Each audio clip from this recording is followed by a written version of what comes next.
Ni vyakula gani vya wanga ambavyo havinenepeshi? Nafahamu kwamba wengi wanasema kwamba vyakula vya wanga ni chakula namba moja ambayo nataka ukiepuke kama unataka tu kupungua, na vyakula vya protein ni vyakula tu pekee ambayo nataka viheshimiwe na vitumiwe kwa mtu ambaye anataka kupungua uzito. Je, ni kweli ama sio kweli? Naweza sema kwamba sio kweli, kwani kuna vyakula vya wanga ambavyo ni bora na havinenepeshi na vinasaidia kupungua uzito kwa haraka sana kuliko vyakula vingine vyote katika dunia hii. Ni vyakula gani hivyo? Tutaviangazia katika video hii, na kwa nini vinasaidia kupungua uzito tofauti na jinsi ambavyo watu wamekuwa wakisema. Nitaweza kufahamisha sababu hizo kuu 5 ambazo zinafanya vyakula hivyo kuweza kuwa bora na salama kwenye kupungua uzito, na kwa nini yale ambayo nilikwambia kwamba ni vinanenepesha, kwa nini ilikuwa ni uongo kabisa. Ya leo yataweza kukufurahisha na yamkini siwezi kuyasikia mahali popote isipokuwa kwenye video hii tu, kwani ndo naenda kuizungumzia katika swala la sayansi na uhalisia, jinsi ulivyojua vyakula vya wanga hivi dhidi ya kupungua uzito kwa haraka sana. Nisikilize kwa umakini mwanzo mpaka mwisho wa video hii. Ni Emmanuel Mpalie na Kitaruma Nutrition Specialist. Bila kupoteza muda, tuangazie mada yetu ambayo inasema kwamba vyakula vya wanga ambavyo havinenepeshi na sababu kwa nini havinenepeshi. Tuangazie kwanza vyakula vyenyewe, kwa sababu ni vyakula ambavyo naamini wengi wanavifahamu, lakini wamekuwa wakijaribu kuvikwepa wakizani kwamba vyakula hivi vinanenepesha. Unakwepa wanga. Vyakula vya wanga si vya kukimbia, vimejaa kila kona. Na vyakula hivi ambavyo ni vinasaidia kwenye kupungua uzito, namba moja ambayo takao ufahamu ni vyakula asili ya mizizi. Ni vyakula ambavyo vimesheheni wanga, vitu kama viazi vitamu, viazi mviringo, kuna mihogo, kuna magimbi. Vyakula hivi asili ya mizizi ni vyakula ambavyo ni bora zaidi kwenye kupungua uzito.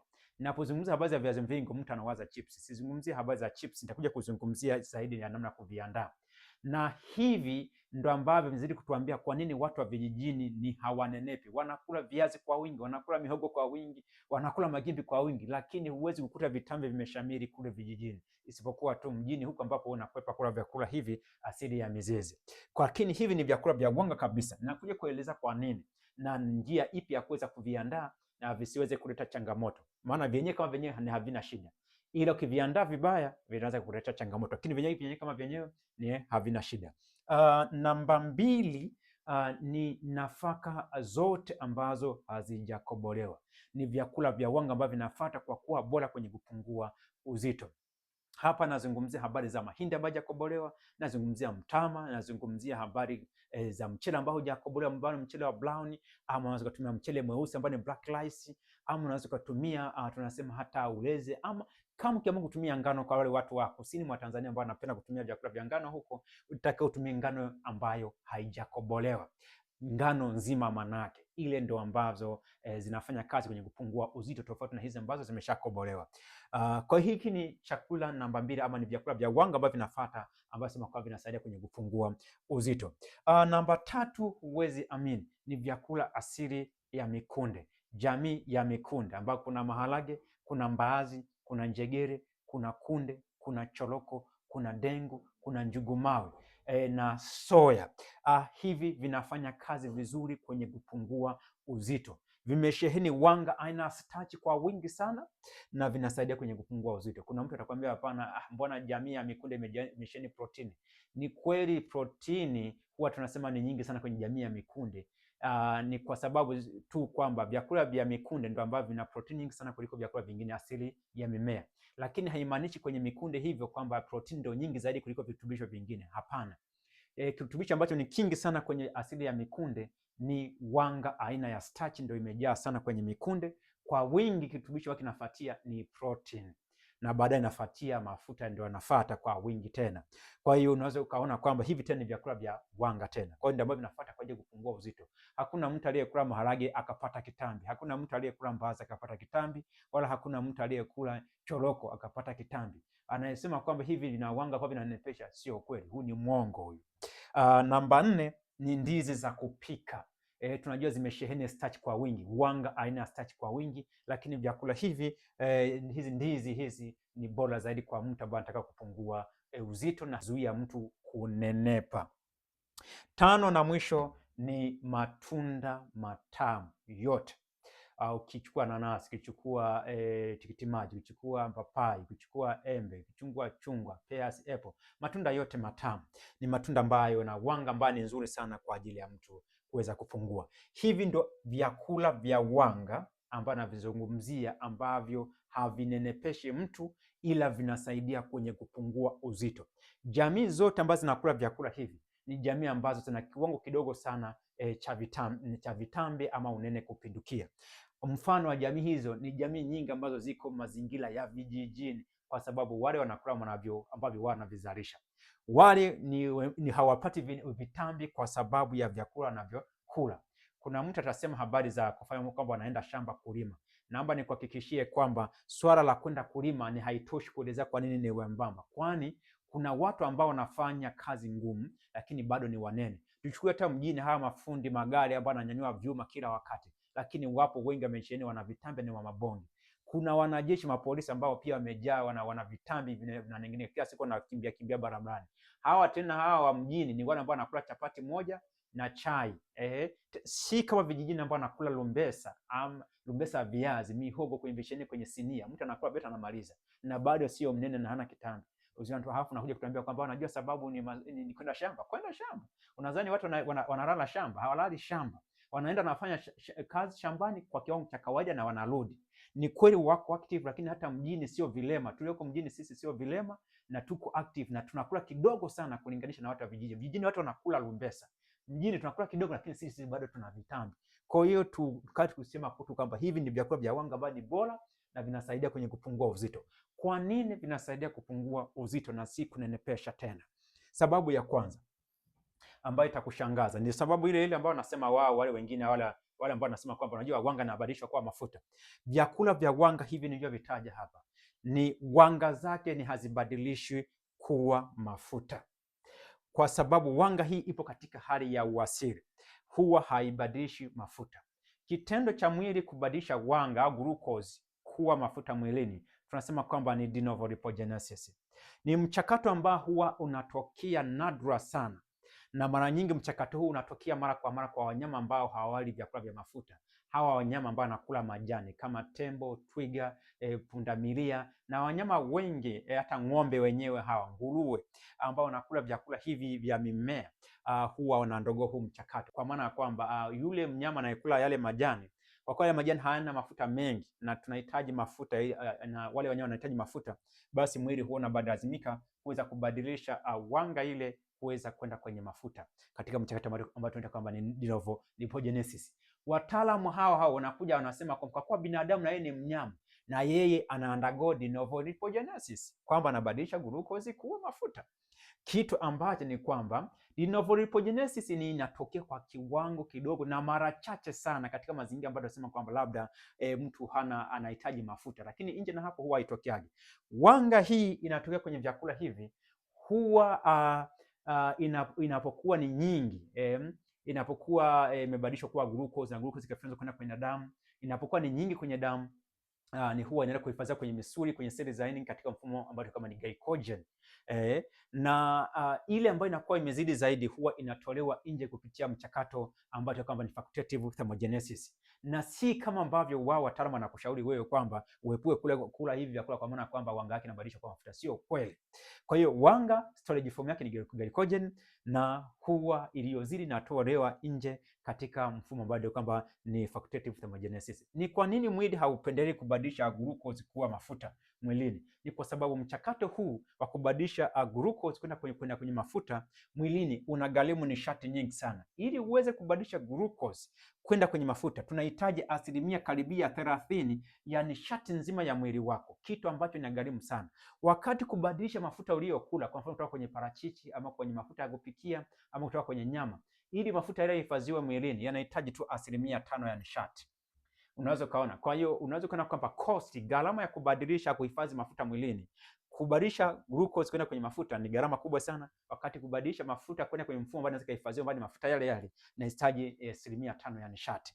30% inamaanisha kwamba baadhi ya michakato kama utengenezaji wa seli mpya, kuhakikisha mifumo mingine ya mengine inaendelea, ikabidi isimame ndio tuweze kubadilisha mafuta glucose kuwa mafuta mwilini, kitu ambacho mwili hauwezi kuwa tayari kwa mwili wa binadamu. Ndio nasema kwamba mafuta unayokula ndio huwa yanahifadhiwa kama mafuta mwilini, na glucose unayokula inahifadhiwa mwilini kama glycogen, inayozidi inabadilishwa na kutolewa nje katika mfumo wa joto, ambacho kitendo hicho inaitwa kwamba ni facultative thermogenesis. Hii ilikuwa ni sababu ya kwanza kitaalamu na kisayansi, na vitabu na tafiti zote vimeshaweka vizuri, na huo ndio uhalisia. Namba 2, vyakula hivi vya wanga ambavyo nimevitaja ndio vyakula pekee ambavyo vina msongamano mdogo wa nishati. Tunasema kwamba vina low calorie density, vina nishati ndogo sana. Kwa mfano, ukila kwa mfano viazi ambavyo ni nusu kilo, ukila vile viazi ni kwamba vinakuwa na uwezo wa kuweza kuupatia mwili kilokalori 350, wakati ukiweza kula nusu kilo ya nyama inaupatia mwili kilokalori 4000. Kwa hiyo nyama ina nishati nyingi zaidi kuliko viazi. Viazi ina nishati ndogo sana. Kwa hiyo hii ni sababu ya pili kwa nini unapokula vyakula hivi vya wanga ni kwamba vinaupatia mwili nishati ndogo ambayo haiwezi kufanya wewe kunenepa, ila bali inaweza kufanya wewe uweze kupungua uzito. Lakini unapokuwa umekula hizi nyama na vyakula vingine ambavyo vimesheheni mafuta, ni kwamba vitaweza kufanya unenepe, kwani vitaupa mwili nishati nyingi ambazo huwezi kuzitumia na nyingi zitahifadhiwa mwilini kama mafuta. Full stop. Hii ni sababu ya pili. Sababu ya tatu ambayo inatakiwa wewe uifahamu ni kwamba vyakula hivi vya wanga asilia ndio vyakula pekee ambavyo vina uwezo wa kuzima kituo cha njaa kwenye ubongo wako. Tunasema kwamba kuna appetite center, satisfaction center. Kuna kitu ambacho kina control wewe upate njaa ama ushibe, kiko kwenye ubongo wako, ndio kuna receptors huko. Kwa hiyo unapokula vyakula vya wanga hivi asilia ndio pekee ambavyo vinaweza vikazima hiki kituo ambacho kina trigger njaa wewe kwenye tumbo lako ama kwenye mwili wako. Namna gani au kwa nini? Ni kwa sababu tu kwamba ubongo wa mwanadamu unapenda kutumia glucose kama nishati pendwa, kama chanzo cha nishati pendwa na sio mafuta. Kwa hiyo unapokuwa umesupply glucose vizuri ama wanga vizuri, ni ubongo unatosheka, kwa maana kama tumepata glucose ya kutosha ama tumepata wanga ya kutosha ambayo inatosheka kwa ajili ya nishati. Hivyo hii center inaona haina ulazima kuendelea kufanya wewe uendelee kuwa na njaa, uendelee kula wakati tayari imeshatosheka. Kwa ina shut down ile swala la njaa. Kuna vitu vinaitwa kama appetite satisfaction receptors ambazo zinakuja kusaidia kwenye control masuala ya njaa ama appetite, ile hamu ya kula kwako, na ile tu inakontroliwa na habari za vyakula hivi vya wanga, sio mafuta wala protein. Hiki ndio kitu ambacho utakao ukifahamu wewe. Hii ni sababu namba 2 kwa nini vyakula hivi haviwezi kukunenepesha. Kumekuwa na nadharia kwamba watu mnakula sana ndio maana mnanenepa. Pointi ya kwanza, kwa nini ule sana? Kwa sababu unapoendelea kula it means manake unahisi bado hujashiba, hujatosheka. Kinachocontrol njaa kinachodhibiti njaa yako au kushiba ni mifumo ambao kuna vitu kama hizi receptors, appetite receptors, satisfaction receptors ambazo zina control wewe uweze kuendelea kula ama ziseme kwamba imetosheka, umetosha. Kwa kuna hizi receptors na hizi zinasikiliza habari za vyakula vya wanga hapa. Vyakula hivi nilivyovitaja, na hii inazidi kuelezea kwa nini watu kule vijijini sio kwamba tu wanaenda shamba, hapana. Ni kwa sababu vyakula hivi vina control ulaji wa kwao, kwamba tunahitaji glucose nyingi sana, itaenda mahala mpaka inapofikia imefikia kiwango ambacho kinahitajika, basi hizi receptors zina shut down kile kiwango, au zinazima ile hali ya njaa kwa mtu yule. Kwa hiyo hakuna namna ambapo anaweza kala kupindukia ama kula nishati nyingi zaidi nje ya matumizi, kwa maana hii center inafanya kazi vizuri na anakula vyakula bora ambavyo vinafanya kazi ya kuwasiliana vizuri ama ya kusatisfy ama kusaidia kuzima hii center. Namba 4, sababu namba 4 kwa nini vyakula hivi vya wanga ni bora na vinasaidia kwenye kupungua habari za uzito ni kwamba vinajaza tumbo. Niombe nikufahamishe kitu kimoja.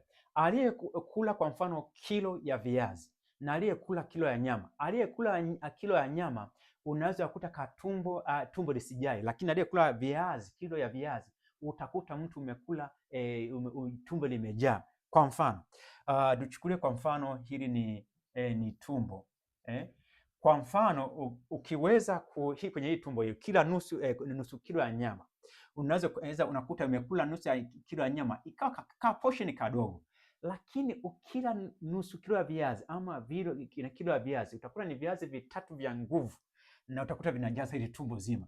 Kwa hiyo kuna hizi tunaita kwamba ni stretch receptors, ni seli ama ambazo zinafanya kazi ya kuweza kupima ujazo wa tumbo. Unapokuwa umekula viazi hivi ni kwamba ama umekula vyakula hivi vya wanga vinajaza tumbo kwa wakati ukila nyama haijazi tumbo kwa wakati, na it is more likely ni kwamba ukila nyama utajikuta kwamba umepata kilokalori nyingi, umekula nyama nyingi sana, lakini tumbo ni halijajaa. Kuna mtu kimpa kilo 2 anaweza kazimaliza za nyama, lakini tukimpatia kilo 2 za viazi hawezi kumaliza. Kuna mtu anaweza kamaliza nusu ya kilo peke yake, lakini tukimpatia nusu kilo ya viazi vitamu hapo yamkini asimalize. Kwa unaweza kuona ukubwa wa vitu hivi.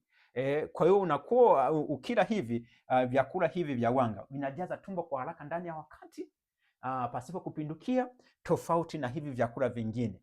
Hivi vyakula vingine ambavyo vimesheheni mafuta kama hizo nyama ni kwamba hazijazi tumbo kwa wakati. Ile level ambayo inatakiwa tumbo lifikie, unachangaa kwamba unaendelea kula nyama na bado tumbo halijajaa. Kwa zile receptor zinashinda kufanya mawasiliano ya kuweza kupunguza ile hali ya kuwepo njaa ama kushiba au kutoa taarifa za kushiba, kwa sababu tu kwamba bado hujashiba, yani tumbo halijafika kwenye kiwango ambacho kinastahili. Kwa hiyo kuna vitu tunaenda kwamba ni stretch receptors ambazo na determine ujazo wa tumbo. Vyakula vya wanga vinajaza tumbo kwa wakati, kwa hiyo huwezi kula kupindukia, lakini ukila vyakula vingine haviwezi kujaza tumbo kwa wakati. Hii ni sababu nyingine ya vyakula hivi havisababishi mtu kunenepa, bali imesaidia mtu kupungua uzito. Mwisho na sababu ya 5 hii kwamba vyakula vyote hivi havina mafuta yaliyojificha mengi. Hii ni sababu ya 5 ambayo natakiwa uyafahamu. Kwa mfano, ukila kiazi kitamu kina mafuta kidogo sana. Unaposikia kiazi mviringo kinanenepesha, si kiazi mviringo, ni mafuta ambayo yameongezewa kwenye kile kiazi mviringo.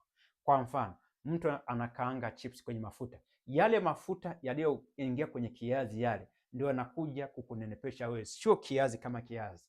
Aliyechukua kiazi mviringo akakichemsha akatumia, na aliyechukua kiazi mviringo akakikaanga, hao ni watu wawili tofauti. Aliyekikaanga ile mafuta atamletea madhara, wakati aliyekichemsha ataenda kupata ile nguvu tiba ya kutoa kwenye kile kiazi mviringo. Hiki ndio tofauti. Siku hizi tuko mjini, hatuli kama watu wa vijijini.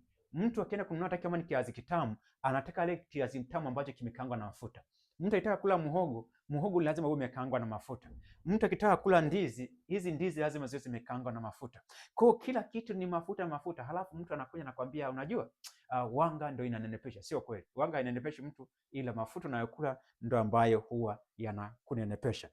Kwa hiyo ni kwamba vyakula hivi havina mafuta ambayo yamejificha mengi, ila yale mafuta nayoongezea ndio yanakuja baadaye kuleta changamoto, lakini si vyakula hivi. Hivi vyakula vyenyewe kama vyenyewe vinasababisha watu kuweza kupungua uzito. Hizi ndio sababu kuu 5 za kitaalamu ambazo zinajaribu kutuelezea kwa nini vyakula vya wanga hivi ni havinenepeshi, bali vinasaidia kwenye kupungua uzito.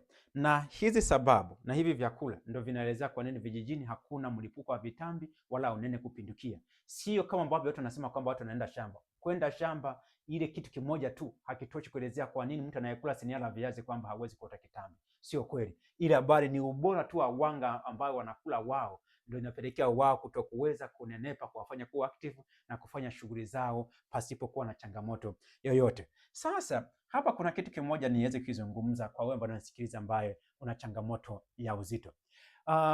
Mara nyingi kwenye sisi wataalamu ama daktari tumekuwa tukishauri kwamba watu mtumie vyakula vya protein muweze kupungua uzito. Ni hatari sana kufuata huo ushauri, kwa maana kwamba itakuja na madhara mengi sana. Mtu anakuambia kwamba vyakula vya wanga vinabadilishwa kuwa mafuta. Kuna kitu kimoja ni kuelezee wewe ambao unanisikiliza kwa upande wa leo. Tuchukulie ni kweli ambacho nasema kwamba glucose inabadilishwa kuwa mafuta, na hayo mafuta ndio yanakunenepesha wewe. Chukulia kitu kimoja. Tuchukulie kwenye kunenepa ni mafuta. Sasa tuangalie vyanzo vya mafuta. Yaani kinachokunenepesha wewe hapo ni mafuta. Kisha jaa kwako wewe mnene ni mafuta. Chanzo cha mafuta ni nini? Tuchukulie wazo la wataalamu wa kwanza ambao nasema ni glucose. Haya, kwa hiyo glucose inapelekea mafuta. Hiki ni chanzo cha kwanza. Okay, mafuta mengine utayapata kutoka wapi? Haya, Mafuta mengine utayapata kutoka kwenye vitu kama nyama. Nyama ina mafuta, itatuletea mafuta tena yenyewe. Nyama inaweza ikawa ni nyeupe ama nyekundu, inaweza ikawa ni samaki, inaweza ikawa ni kuku, inaweza ikawa ni nyama ya ng'ombe, inaweza ikawa ni kitimoto, inaweza ikawa ni nyama ya mbuzi, inaweza ikawa ni kondoo, inaweza ikawa ni nyama pori, lakini kwamba nyama zote zina mafuta, hazina wanga, lakini zina mafuta na protein. Kwa chanzo cha pili ni hivyo vyakula vya wanyama vyenye mafuta. Kingine ni habari za maziwa na mayai, havina nani vile vyakula vivyo vimesheheni pia na vyenye nini mafuta. Kwa hiyo ni chanzo kingine ambacho kinatuletea mafuta. Maziwa haya yanatuletea mafuta. Haya, kingine chanzo cha mafuta, tukubaliane kwamba mafuta ya kupikia nayo yatatuletea mafuta tena. Mafuta ya kupikia yatatuletea mafuta. Sasa kinachokuja kushangaza ni kitu kimoja. Huyu mtu anaepuka kula glucose, vyakula ambavyo vya wanga ambavyo vitaleta glucose kwa mafuta. Ila suluhisho lake anakuja ni lipi? Anakuja anatuambia usile kiazi kitamu kitatuletea mafuta mwilini, ila kula parachichi. Kwa hiyo mafuta ya parachichi yenyewe yanahifadhiwa mwilini kama sukari. This is nonsense. Yaani kitu ambacho inatakiwa mtu hata hutaji kuwa na degree ya udaktari wala hutaji kuwa na elimu kubwa sana kuelewa hii logic. Yaani kwamba wanga inaleta mafuta, lakini parachichi ni bora kwa ajili kupungua uzito. Kwa nini bora kupungua uzito? Kwamba hainenepeshi. Kwa hiyo mafuta ya parachichi yanahifadhiwa vipi mwilini? Au nadhani storage form, namna ambavyo mafuta yanahifadhiwa kutoka kwenye viazi au kwenye wanga, kwamba nadhani kwamba ni tofauti na mafuta yanayohifadhiwa kutoka kwenye parachichi. Mfumo wa kuhifadhi mafuta mwilini ni ule ule, ni fatty acid, ni mle, hakuna kukimbia, ni pale pale. Na mafuta yote tunayokula yatahifadhiwa mwilini kama mafuta, haijalishi chanzo chake. Inaweza ni kwenye parachichi, ama ni kwenye karanga, ama ni kwenye nyama, ama ni kwenye samaki, ama ni kwenye mafuta ya kupikia. Yote mafuta mwilini yatahifadhiwa kama fatty acid, full stop. Hakuna kitu kingine hapo. Lakini sasa ninachotaka kuhakikisha ni kitu kimoja. Vyakula vya wanga, hii glucose sio rahisi sana kutuletea mafuta, ila mafuta ya kupikia yenyewe ni moja kwa moja, hana option, itaenda kuwa mafuta. Kutoka kwa nyama itaenda kuwa mafuta. Hivi ndio vitu takao vifahamu. Ndio maana wengi wanapungua kutumia data za protein, wanapungua kidogo, baadaye wanarudi na wanapitiliza. Kwa nini wanapitiliza? Kwa sababu mwanzo kilichopungua haikuwa mafuta mwilini, yalikuwa ni maji ndio yamepungua mengi na sio mafuta. Burning fat is hard. Kupunguza mafuta wakati unaongeza mafuta ni kitu ambacho ni kigumu sana, na hata wanaotumia hii lishe ya ketogenic diet wanapungua, baadaye huwa wanaanza tena kuregain weight, wanaanza kurudi tena walikotoka na wanapitiliza. Ni swala la muda, na inakuja hizi data za protein zinakuja na changamoto nyingi za kiafya. Lakini kwa nini watu ni warahisi sana kukubaliana na hili swala? Sababu ni moja, ni watu hawataki kuambiwa ukweli, na watu wanapenda kusikia habari njema juu ya tabia zao mbaya. Ndio maana wanakubaliana kula vyakula hata kama hivi ni vibaya vya mafuta hivi, wanakwambia ni safi kabisa, ngoja tuache kula vya wanga. Unaacha kula tunda, unasema kwamba nyama itakuweka salama. Unaacha kula viazi vitamu, unadhani kwamba kwa kula mayai ndio utakuwa salama. You are lying yourself. Hakuna mahali popote ambapo maziwa na mayai haya na nyama hizi ziweza kutibu magonjwa, ile basi zinachochea magonjwa na zinasababisha watu kunenepa. Huo ndio uhalisia. Hata ufanyeje, ujifiche, ni swala la muda tu. Utarudi tena, utaongezeka uzito na unakuja na changamoto nyingi za kiafya. Ni swala la muda. Utakuja kucomment kwenye video hii. Basi ni kushukuru wewe kwa kuitazama video hii mwanzo mpaka mwisho. Ulikuwa nami Emmanuel Mpalie, nutrition specialist. Kama hujaelewa video hii, irudie tena. Tutaona kwenye kipengele kingine kijacho. Kwaheri.